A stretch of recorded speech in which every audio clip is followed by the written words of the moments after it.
Assalamualaikum warahmatullahi wabarakatuh. Kami dari kelompok 1 ingin menyampaikan materi terkait manajer dalam kegiatan manajemen. Nah, yang pertama ada peran manajer dalam organisasi. Nah, manajer ini tuh pada dasarnya adalah subjek dari kegiatan manajemen. Artinya, manajer adalah orang yang melakukan kegiatan manajemen. Dalam setiap organisasi bisnis, para manajer ini tuh bertugas untuk memastikan bahwa keseluruhan tujuan yang telah ditetapkan oleh organisasi dapat diwujudkan melalui rangkaian kegiatan manajemen, baik bersifat fungsional maupun bersifat operasional. Jadi, secara sederhana, manajer itu adalah pemimpin dari sebuah organisasi. Tugas utamanya adalah memastikan perusahaan berjalan dengan baik dan mencapai tujuan yang sudah ditetapkan. Mereka itu bertanggung jawab untuk merencanakan, berorganisasi, memimpin, mengendalikan semua kegiatan yang ada di perusahaan. Baik, kemudian ada peran manajer. Nah, peran manajer ini bisa diibaratkan sebagai otak dari sebuah organisasi, karena mereka yang mengendalikan dan mengarahkan seluruh aktivitas perusahaan. Tanpa kepemimpinan yang kuat, perusahaan akan sulit untuk mencapai tujuannya. Peran manajer yang pertama adalah planning, yaitu perencanaan. Perencanaan adalah langkah awal yang sangat penting dalam manajemen. Seorang manajer itu harus mampu menentukan tujuan yang jelas untuk perusahaan. Setelah itu, mereka akan merancang strategi dan langkah-langkah yang diperlukan untuk mencapai tujuan tersebut. Contohnya itu adalah seorang manajer pemasaran akan merencanakan strategi baru untuk meningkatkan penjualan produk baru dengan cara melakukan riset pasar, menentukan target pasar, dan membuat rencana promosi yang efektif.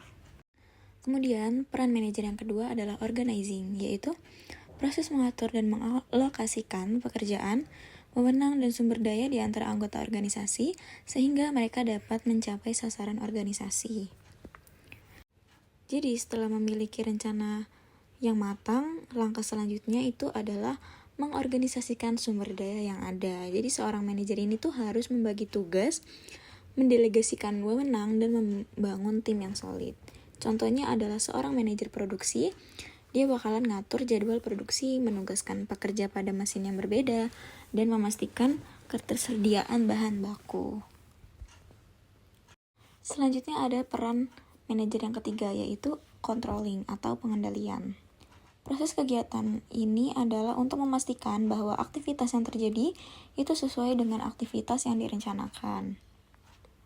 Jadi di sini tuh seorang manajer tuh harus memantau kinerja karyawan dengan mengevaluasi hasil kerja dan melakukan perbaikan jika ada penyimpangan. Misalnya itu yang kita sering jumpai adalah seorang manajer keuangan akan melakukan audit secara berkala untuk memastikan bahwa keuangan perusahaan itu dalam kondisi yang sehat atau baik.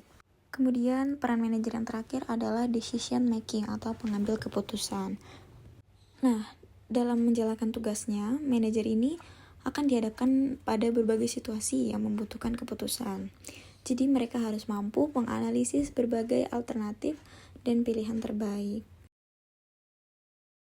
Selanjutnya ada tingkatan manajer dalam organisasi. Manajemen dalam sebuah organisasi memiliki struktur hierarki yang terbagi menjadi beberapa tingkatan. Berikut adalah penjelasan tentang tingkatan manajer beserta peran dan tanggung jawabnya.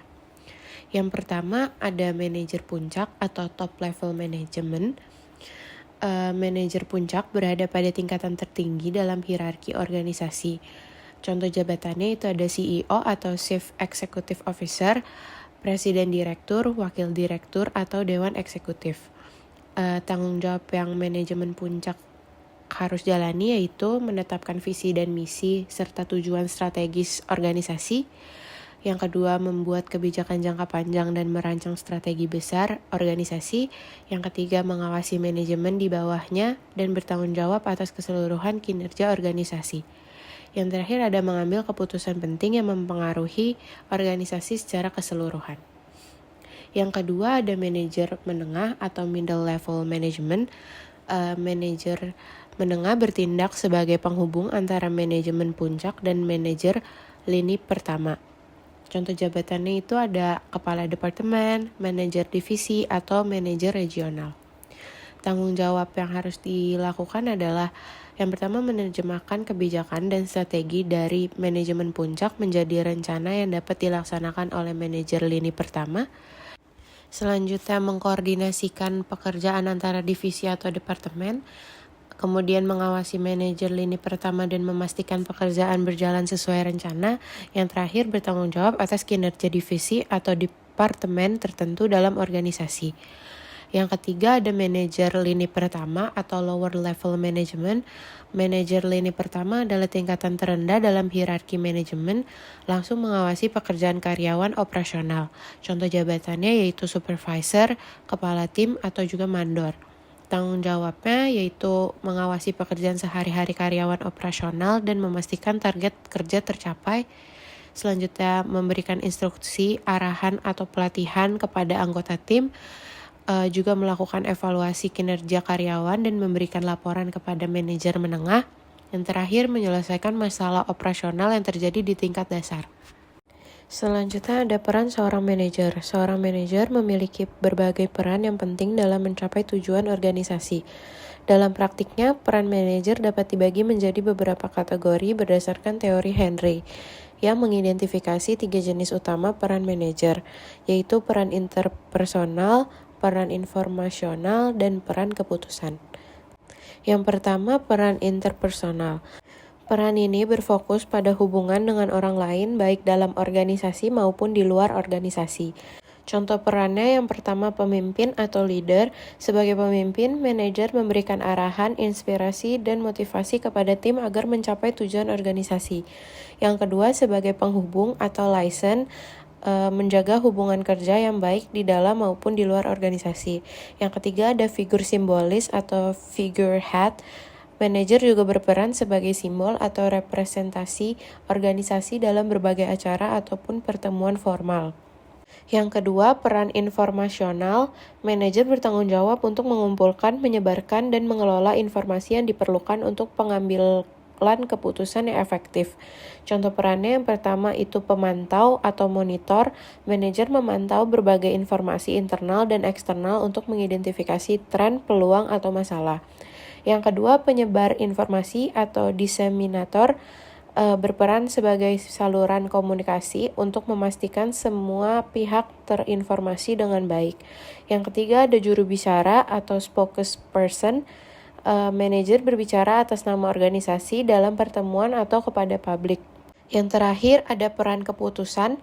Manajer harus mengambil berbagai keputusan yang mempengaruhi arah dan hasil dari organisasi, serta memecahkan masalah yang timbul. Contoh perannya yang pertama, penyelesai masalah atau disturbance handler, memastikan kelancaran operasional meski menghadapi hambatan. Yang kedua, pengambil keputusan atau entrepreneur. Manajer merencanakan dan melaksanakan perubahan untuk meningkatkan kinerja organisasi. Yang ketiga ada negosiator atau negotiator. Manajer terlibat dalam proses negosiasi dengan pihak luar ataupun dalam organisasi. Maka dari itu, para pemimpin membutuhkan keahlian manajer untuk menjalankan tanggung jawab mereka. Setidaknya para manajer ini harus memiliki keahlian yang utama di perusahaan untuk dapat mencapai tujuan perusahaan. Pertama yaitu ada keahlian konseptual, adalah jenis keahlian yang harus dimiliki manajer dalam hal pemahaman, cara berpikir, dan cara merumuskan ide-ide. Dengan konsep ini, seorang manajer bisa melihat ide secara garis besar, menganalisis, dan mengetahui action plan atau langkah apa yang harus dilakukan untuk mencapai suatu tujuan tersebut. Keahlian konseptual ini memiliki guna yaitu untuk menetapkan tujuan organisasi, merumuskan rencana bisnis, menyusun strategi perusahaan, mengorganisir seluruh departemen, mengoptimalkan sumber daya, memperluas pasar, dan menaikkan profit secara berkesinambungan. Keahlian konseptual ini tentunya harus dimiliki oleh para top manajer atau manajer puncak. Lalu ada keahlian interpersonal.